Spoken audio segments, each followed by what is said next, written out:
नमस्कार दोस्तों, एक बार फिर से स्वागत है आपका अपने चैनल एग्ज़ाम टैलेंट प्लस में। हमारे इस चैनल पर मैथ्स की वीडियो की सीरीज़ चल रही है जो कि ऐसे बच्चों के लिए है जो मैथ्स में बहुत ही कमज़ोर हैं तथा जो मैथ्स सीखना चाहते हैं तथा जिनके आसपास में कोई भी कोचिंग संस्थान नहीं है या फिर जो कोचिंग नहीं जा सकते। उन बच्चों के लिए मैंने ये चैनल बनाया है जो अपने घर पर ही तो हमारी वीडियो देख करके मैथ्स सीख सकते हैं। तो हमने इसके पहले 2 वीडियो और कवर कर ली है। अगर आपने पिछले वीडियो नहीं देखा है तो आपको लिंक डिस्क्रिप्शन बॉक्स में मिल जाएगा, आप वहां से हमारी पिछली वीडियो देख सकते हैं। तो चलिए पिछली वीडियो में हमने क्या क्या सीखा इसके बारे में हम थोड़ा सा डिस्कस करते हैं। जैसे कि आपको एक बात बताना चाहूँगा कि कोई भी संख्या अपने आप में धनात्मक होता है। जैसे कि मैं लिखता हूँ यहाँ पे 5, तो यह अपने आप में +5 है। यहाँ पर सामने में प्लस लिखने की आवश्यकता नहीं है। तो चलिए इसी को आगे बढ़ाते हैं। तो 2 धनात्मक संख्याएं आपस में हमेशा जुड़ती हैं। यदि 2 धनात्मक संख्याएं जैसे कि 5 है और मैं करता हूँ +2, जैसा कि मैंने बताया कि कोई भी संख्या अपने आप में धनात्मक होता है, इसके सामने में प्लस लिखने की आवश्यकता नहीं है। तो यह दोनों संख्याएं धनात्मक है, तो ये दोनों संख्याएं क्या होगी, आपस में जुड़ेगी। ये हो जाएगा 5 और 2 7। चलिए इसी का एक उदाहरण लेते हैं। जैसे कि मैं लिखता हूँ 25 + 5। तो देखिए इस नियम के अनुसार ये दोनों संख्याएं धनात्मक है, तो भी ये दोनों संख्याएं जुड़ करके 25 और 5 हो जाएगी 30। यह पहले वीडियो में हो चुका है। इसके साथ ही यदि एक संख्या धनात्मक हो, जैसे कि मैं लिखता हूँ 15, यह संख्या धनात्मक है, तथा दूसरी संख्या ऋणात्मक हो, दूसरी संख्या मैं लेता हूँ 5, तो हमेशा संख्याएं घटेगी।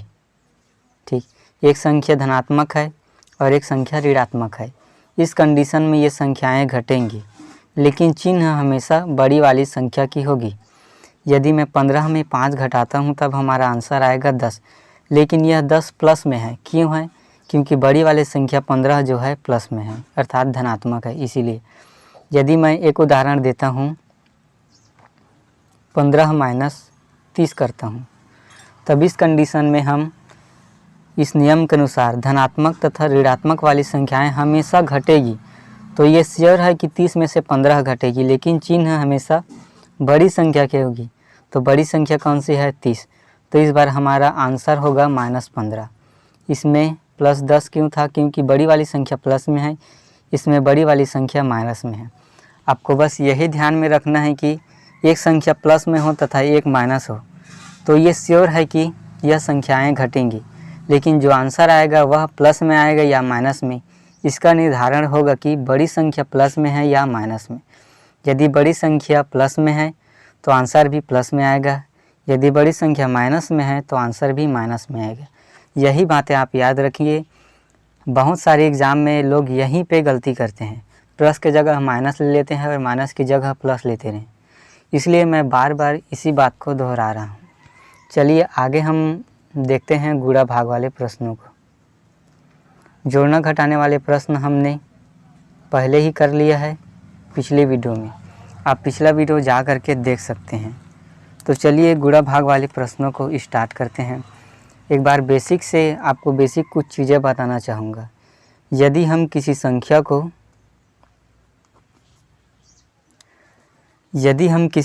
को 0 से गुणा करते हैं तो हमें 0 ही प्राप्त होगा। जैसे कि मैं लेता हूँ 15 × 0, तो इसका जो आंसर आएगा 0 ही आएगा। या फिर मैं 0 × 5 करता हूँ, तब भी इसका आंसर कितना आएगा? 0 ही आएगा। ये बातें आप याद रखिए, ये बहुत से एग्ज़ाम में आपको काम आएगा। किसी संख्या को 0 के साथ गुणा करने पर 0 ही प्राप्त होता है, या फिर 0 के साथ किसी भी संख्या को गुणा करने पर 0 ही प्राप्त होता है। अब चलिए इसी में एक अगला दूसरा मुख्य बिंदु है, किसी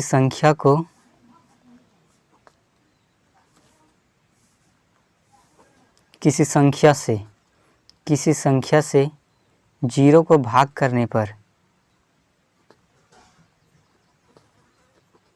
जीरो ही प्राप्त होगा। ठीक, जैसे कि मैं कोई भी संख्या ले लेता हूँ, मान लीजिए 5 ले लेता हूँ और 0 ले लेता हूँ। 0 को किससे भाग करना है? 5 से, तो भी हमें 0 ही प्राप्त होगा। जैसे कि देखिए 0 यहाँ पर अंदर में रहेगा और 5 को बाहर में रखूँगा, तब इसका जो भागफल वह 0 ही आएगा। 5 शून्य शून्य, 0 आ गया। जैसे कि मैं 0 को 10 से भाग देता हूँ तो भी इसका आंसर 0 ही आएगा। 10 भागित करेंगे 0 को तो 0 ही आएगा। ठीक, ये बातें आप याद रखिए। किसी संख्या को 0 से गुणा करने पर 0 ही आएगा और 0 को किसी संख्या से भाग करने पर भी 0 ही आएगा। चलिए इसका एक और महत्वपूर्ण नोट देखते। जैसे कि शून्य से किसी संख्या को, कोई भी संख्या ले लेते हैं, मान लीजिए मैं लेता हूँ 5। 5 को शून्य से किसी संख्या को भाग करने पर अनंत प्राप्त होता है। अनंत अर्थात उसके कोई लिमिट नहीं है, अर्थात यही संख्याएं बार बार प्राप्त होंगी। जैसे कि 5 को मैं भाग देता हूँ शून्य से, ठीक, तो 5 शून्य शून्य, इस 5 में से 0 घटाऊंगा तब कितना बचेगा? फिर से 5 आएगा। फिर से इस 5 को मैं शून्य से भाग देता हूँ, फिर से 5 शून्य शून्य, फिर से 5 में से 0 घटाऊंगा 5, अर्थात ये सीरीज चलता ही जाएगा, कभी समाप्त नहीं होगा। इसलिए हमें अनंत प्राप्त होता है। ठीक, ये बातें आप याद रखिए। किसी संख्या को शून्य के साथ गुणा करने पर शून्य ही प्राप्त होता है। शून्य को किसी संख्या से भाग करने पर भी शून्य ही प्राप्त होता है, तथा किसी संख्या को शून्य से भाग करने पर हमें अनंत प्राप्त होता है, अर्थात इसका कोई लिमिट नहीं है। तो चलिए गुणा भाग के कुछ बेसिक प्रश्नों को देखते हैं। जैसे कि पहला प्रश्न लेता हूँ। ये पहली दूसरी वाले बच्चे इस प्रकार के प्रश्न करते हैं। 15 गुणित मैं लेता हूँ शून्य, तो इसका आंसर कितना आ जाएगा? 15 शून्य शून्य हो जाएगा। या फिर मैं दूसरा प्रश्न लेता हूँ। 0 गुणित 180, ये जितना भी लंबा संख्या रहे 0 के साथ गुणा होकर के वह 0 ही बन जाएगा। अब देखिए तीसरा प्रश्न। 40 गुणित मैं लेता हूँ 15, तो इसका आंसर 0 नहीं आएगा, क्योंकि ये वाला संख्या जो है 0 नहीं है बल्कि 40 है। तो चलिए इस 15 को 0 के साथ गुणा करेंगे तो 0 आएगा, लेकिन 4 के साथ गुणा करेंगे तो 15 चौके 60, अर्थात 600। ये बातें आप याद रखिए। केवल 0 के साथ ही गुणा करने पर हमारा 0 आएगा। यदि 0 के साथ कोई भी और संख्या है, जैसे कि ये 40 है, तो इसका आंसर 0 नहीं आएगा बल्कि 15 शून्य शून्य और 15 चौके 60। तो ये बातें आप याद रखिए। चलिए गुणा से संबंधित कुछ और महत्वपूर्ण प्रश्नों पर चर्चा करते हैं। जैसे कि आपको एक प्रश्न देता हूँ, चौथा प्रश्न, आप इसका आंसर कमेंट बॉक्स में कीजिए। 180 गुणित 570, इसका आंसर आप कमेंट बॉक्स में कीजिए। ठीक, सबसे पहले 0 का गुणा इसके साथ कीजिए, फिर आगे बारी बारी से करते जाइए, जैसे कक्षा पहली एवं दूसरी के बच्चे करते हैं। और चलिए पांचवा प्रश्न हम लेते हैं। दशमलव का गुणा। तो दशमलव का गुणा करने के लिए मैं दो संख्याएं लेता हूँ। 15.1 गुणित 6.3। तो इस संख्याओं का गुणा करने के लिए आपको बिल्कुल वैसे ही गुणा करना है जैसे कि हम सामान्य संख्याओं में करते हैं। ठीक, तो इसको हम लिख लेंगे। दशमलव की जगह 1 रखेंगे, जैसे कि ये 151 गुणित इसे लिखेंगे 63। बटे करेंगे, इस दशमलव की जगह 1 लिखेंगे और दशमलव के बाद जितनी संख्याएं हैं उसके जगह 0 लिखते हैं। तो दशमलव की जगह हमने 1 रख दिया। इसके बाद कितनी संख्या है? तो एक संख्या है, एक संख्या है अर्थात 1 0। फिर से गुणा का चिन्ह लगाएंगे।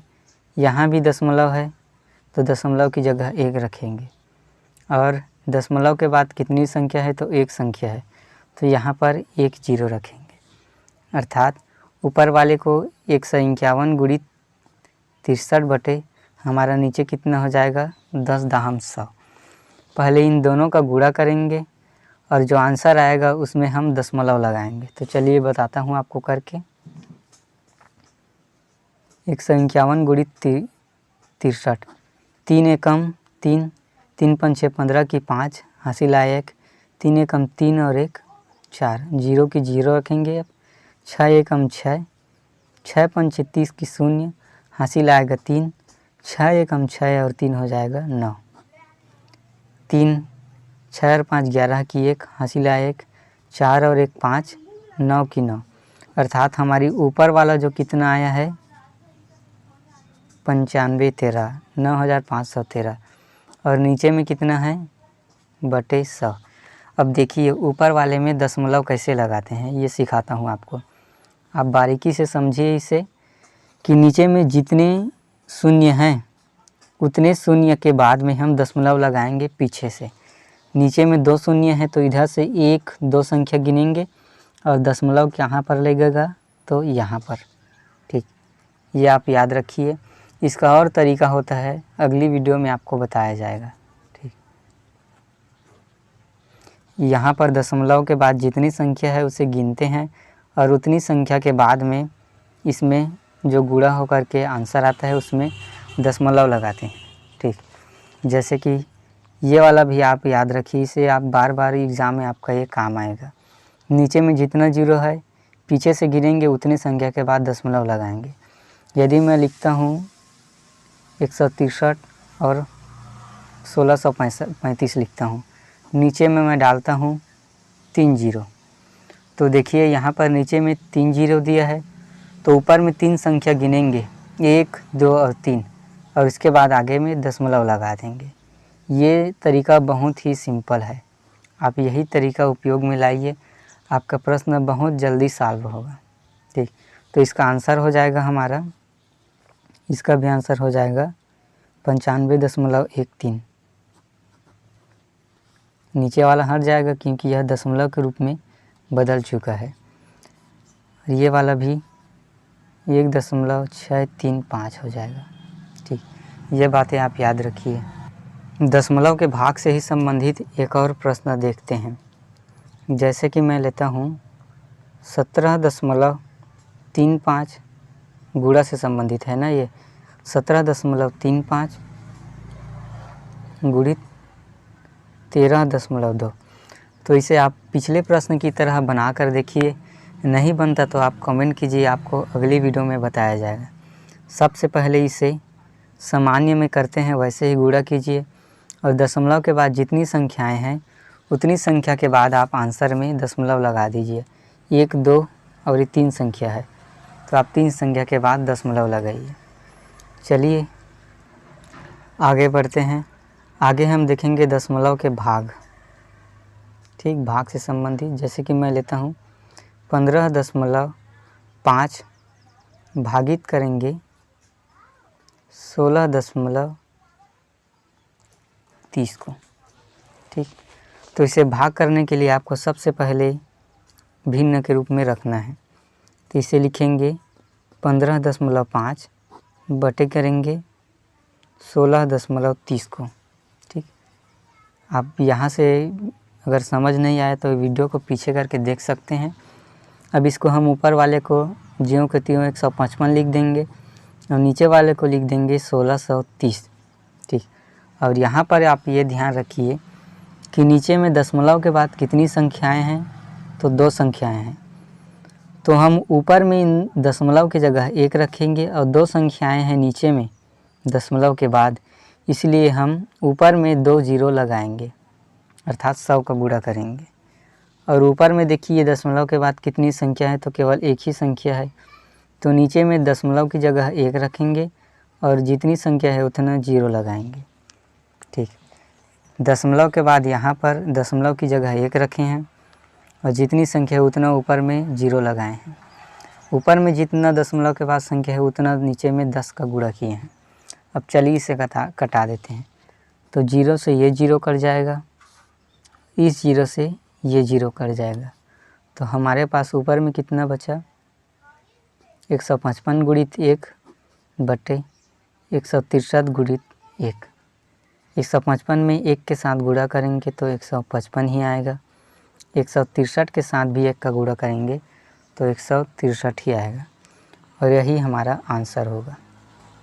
ठीक, ये बातें आप याद रखिए कि दशमलव की जगह 1 रखते हैं तथा उसके बाद जितनी संख्याएं हैं उतना 0 लगाते हैं। यदि भाग दिया है तो ऊपर वाले की जगह हम नीचे में उतना 0 लगाएंगे और नीचे वाले के ऊपर वाले में 0 लगाएंगे। ठीक, चलिए अगला प्रश्न आपके लिए है। 17.2 भागित 15.5। आप इसे करके देखिए, नहीं बनता तो आप कमेंट बॉक्स में कमेंट कीजिए। इसके बाद हम चिन्हों के गुणा भाग पर प्रश्न करेंगे तथा पक्षांतर के नियम पर आधारित प्रश्न करेंगे। तब तक के लिए आप बनाते रहिए गणित और सीखते रहिए। जय हिंद, जय भारत।